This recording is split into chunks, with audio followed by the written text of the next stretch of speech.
सुरेश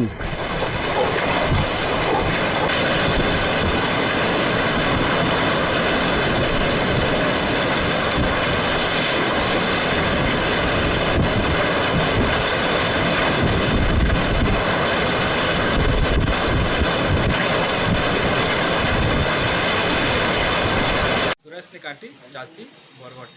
देखो आज प्राय राति 9टा बेल के काल बैशाखी तांडव रचिला जेनटा कि बहुत जड़ तूफान हो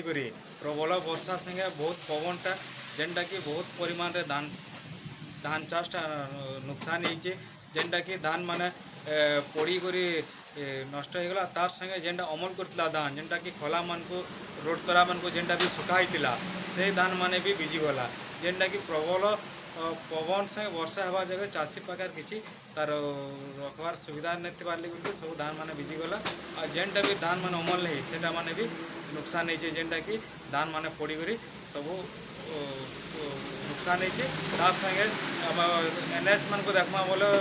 प्रबल पवन लगे अनेक गच माने पड़ी करी ट्राफिक भी बहुत जगह